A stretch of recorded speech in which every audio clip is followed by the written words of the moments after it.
Hello friends, welcome back to my channel. तो आज मैं आप लोग के साथ लूज़ स्ट्रेट पैंट की कटिंग एंड स्टिचिंग शेयर करने वाली हूँ। तो इसके लिए जो हमें 4 मेज़रमेंट की ज़रूरत होती है वो होती है हमारे पैंट की हाइट, हिप का मेज़रमेंट, कमर की चौड़ाई और मोरी। ये चारों मेज़रमेंट के साथ आप आराम से किसी भी साइज़ के स्ट्रेट पैंट बना सकते हो। तो सबसे पहले जो हम अपना फुल हाइट लेंगे, तो फुल हाइट हम यहाँ से अपना लेंगे 38 इंच है, तो उसमें से 2 इंच मोरी का घटाएंगे और 1 इंच इलास्टिक का। तो ये बच गया हमारा 35 इंच। उसमें 1 इंच एक्स्ट्रा लेंगे, वो हमारा सिलाई में चला जाएगा ऊपर और नीचे।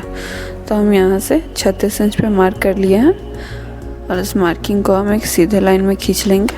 तो अब साइड में जो मोटा कपड़ा देख रहे हो उसे हमें काट के हटा लेना है। तो हम जो हम कमर की चौड़ाई ले लेंगे। तो कमर की जो चौड़ाई है वो हम हिप का 4th हिस्सा लेंगे। हिप का 4th हिस्सा हमारा हो जाएगा 38 का 4th हिस्सा, यानी कि 9.5। तो 9.5 इंच पे यहाँ एक मार्क किया है। देन हमें यहाँ से 1.5 इंच एक्स्ट्रा लेना है। ये देखिए यहाँ मैंने 1.5 इंच एक्स्ट्रा लिया है। और यहाँ पे जो है हमें आसन के लिए लंबाई देनी है। तो आसन की जो लंबाई रहेगी उसमें हम फिर से अपने हिप का 4th हिस्सा लेंगे और उसमें से हम 2 इंच ज़्यादा लेंगे। अगर आप छोटे साइज़ का पैंट बना रहे हो तो 1.5 इंच एक्स्ट्रा लें, और बहुत ज़्यादा बड़े साइज़ के लिए 2.5 इंच तक ले सकते हो। तो यहाँ पे मैंने 2 इंच एक्स्ट्रा बढ़ाया है कमर के 4th हिस्से में। और इस तरह से मोहरी आसन की चौड़ाई के लिए इधर से मुझे 2.5 इंच बढ़ा लेना है। सेम इसी तरह से अगर यहाँ पे भी आप छोटे साइज़ का पैंट बना रहे हो तो यहाँ पे 2 इंच बढ़ाइए, और अगर बड़े साइज़ का बना रहे हो तो 3 इंच का बढ़ाइए। ये मैं मीडियम साइज़ के लिए बना रही हूँ, इसीलिए मैंने यहाँ पे सिर्फ 2.5 इंच ही बढ़ाया है। और यहाँ से मैं गोलाई दे रही हूँ यहाँ से।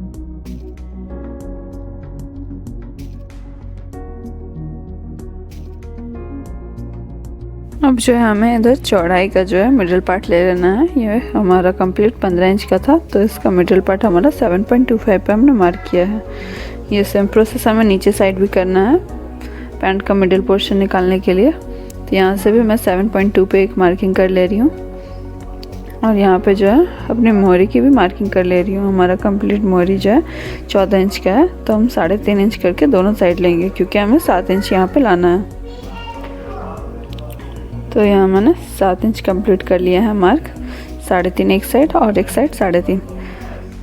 अब जो है हमें यहाँ पे एक लाइन खींच लेना है आसन की लंबाई में, और अब हमें यहाँ से लेग कर्व की मदद से शेप दे देना है पैंट का। ये देखिए मैं पैंट का शेप दे रही हूँ इधर से। ठीक इसी तरह से दूसरी साइड भी हम पैंट का शेप दे देंगे।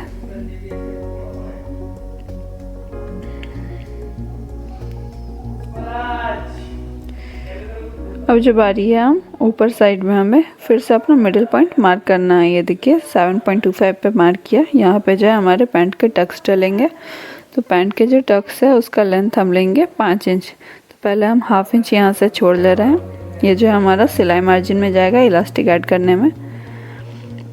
देन नीचे मैंने 5 इंच ले लिया है। अगर पेट बहुत ज़्यादा निकला हुआ है जिसके लिए आप पैंट बना रहे हो तो आप इस टक्स की लंबाई 3.5 ही इंच तक रखें, और अगर फ्लैट टमी के लिए बना रहे हो तो आप आराम से 5 इंच का डार्ट डाल सकते हो।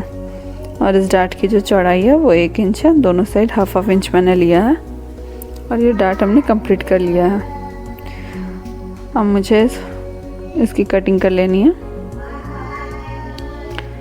देन इसी फ्रंट पोर्शन से हमें जो है बैक पोर्शन भी मिल जाएगा, तो इसे हम कटिंग करके अलग कर लेंगे। ये देखिए मैंने फिर से फैब्रिक को डबल फोल्ड में रखा है। देन इसमें जो हमने फ्रंट की कटिंग करी है उसे मैंने इस तरह से सेट कर लिया है। ये हमें इस तरह से सेट करना है कि आगे साइड जो है, मतलब जो आसन वाला साइड है, उधर एटलीस्ट हमारा 3 इंच एक्स्ट्रा हो।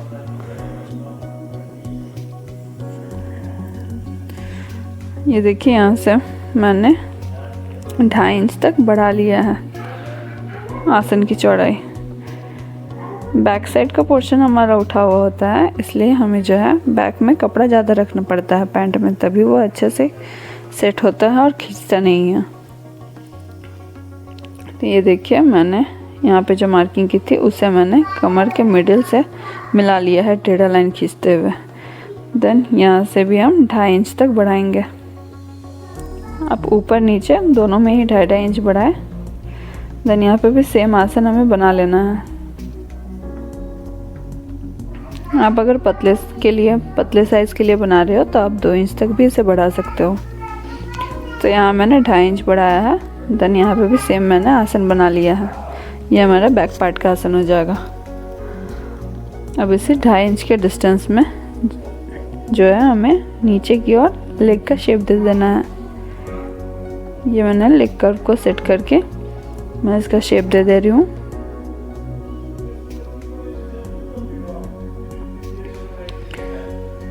इस तरह से जो है हमारा बैक पार्ट का मार्किंग हो गया है।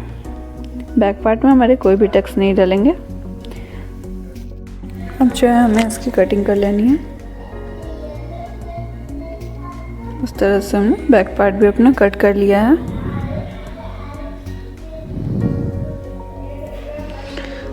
अब जो है फ्रंट पार्ट में जो हमारा टक्स था वो पॉइंट हमें बैक पार्ट में भी ले लेना है और यहाँ से 1/2 इंच डाउन देना है आसन की साइड।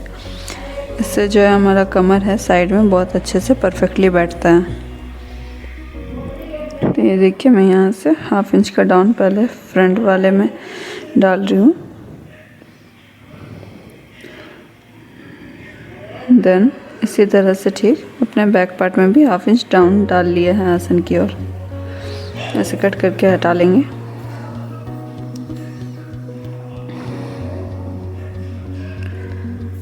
फ्रंट पार्ट में ये टक्स मेरा एक साइड मार्क किया हुआ था, तो ये दूसरे साइड भी हम मार्क कर ले रहे हैं। अब जो हमें इन दोनों टक्स की सिलाई करनी है। उसके बाद फ्रंट के दोनों पार्ट के आसन को आपस में जोड़ना है। देन बैक के भी दोनों पार्ट के आसन को हमें जोड़ना है। इससे इस तरह से हमारा पैंट का जो है हाफ लुक नज़र आएगा। अब जो है हम कमर पट्टी लेंगे 3 इंच का और उसकी चौड़ाई जो है हमारे पैंट के कमर की उतनी होनी चाहिए। बैक पार्ट और फ्रंट पार्ट दोनों के लिए हमने वैसे ही पट्टियाँ ले ली है, क्योंकि हमारे फ्रंट पार्ट में इलास्टिक नहीं डालना है, इसीलिए हम इसमें 2.5 इंच की जो है चौड़ी पेपर पेस्टिंग लगा लिया है। देन 1/2 इंच को इस तरह से फोल्ड करके इसमें सिलाई लगा लेनी है। तो ये 2.5 इंच हमारा रेडी होगा। ये देखिए सिलाई लगाने के बाद ये कुछ इस तरह से नज़र आ रहा है।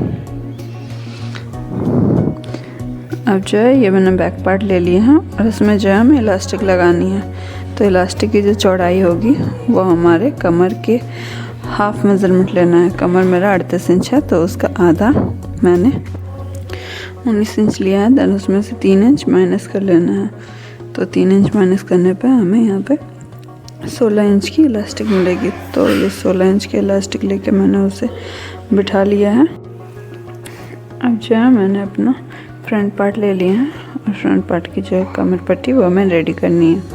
तो फ्रंट पार्ट के कमर पट्टी को इस तरह से फ्रंट पार्ट को सीधा लेना है। देन उसमें कमर पट्टी इस तरह से बिठाना है और यहाँ पे जो है 1/2 इंच के डिस्टेंस में हमें सिलाई लगा लेनी है। तो इसमें हम सिलाई लगा लेंगे। ये देखिए सिलाई लगाने के बाद ये कुछ इस तरह से नज़र आ रहा है। देन अब हमें इसे बैक पार्ट से अटैच करना है। तो ये मैंने बैक पार्ट ले लिया है और बैक पार्ट में इलास्टिक के साइड से हमें इसे अटैच करना है। फ्रंट पार्ट की पट्टी को इस तरह से बीच से फोल्ड कर लेंगे। आप चाहे तो इसमें प्रेस भी लगा सकते हो। प्रेस लगाने से ये अच्छे से सेट हो जाएगा जल्दी। अब जो है इसे इस तरह से इलास्टिक को कवर करते हुए हमें सिलाई लगानी है। देखिए इस साइड से हमें सिलाई लगा लेनी है।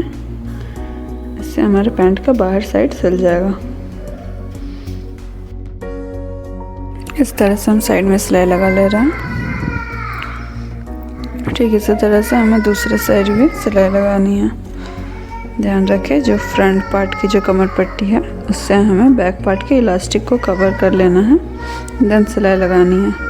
इससे जो है हमारा दोनों पार्ट जो जहाँ से कनेक्ट हो रहा है वो नज़र नहीं आएगा, इलास्टिक और प्लेन कमर पट्टी का पार्ट।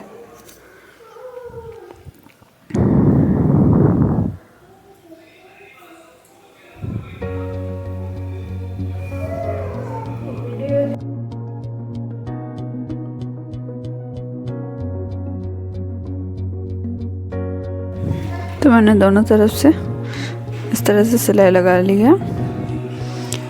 अब जो है देखिए, फ्रंट की कमर पट्टी को हम इस तरह से आगे की ओर पलट लेंगे। देखिए इसे मैंने सीधा कर लिया है।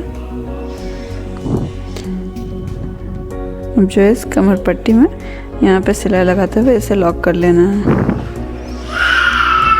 देन हम पैंट को सीधा कर लेंगे और आपको कमर का लुक दिखाएंगे। ये देखिए कमर हमारा फिनिशिंग के साथ रेडी है। बैक पार्ट में इलास्टिक है और फ्रंट जो है वो नॉर्मल बेल्ट है। अब जो है हमने मोहरी यहाँ पे अटैच कर लिया। अब मोहरी चाहे तो अपने पसंद के अनुसार डिज़ाइन वाले डाल सकते हो। देन अब पैंट को अंदर की ओर से फिटिंग देना है, एक मोहरी से दूसरी मोहरी की ओर। इस तरह से जो है अंदर की ओर मैंने फिटिंग दे दिया और पैंट हमारा फाइनली रेडी है। अगर आपको पैंट की कटिंग और स्टिचिंग में कोई भी दिक्कत हो तो आप कमेंट करके पूछ सकते हो। तब तक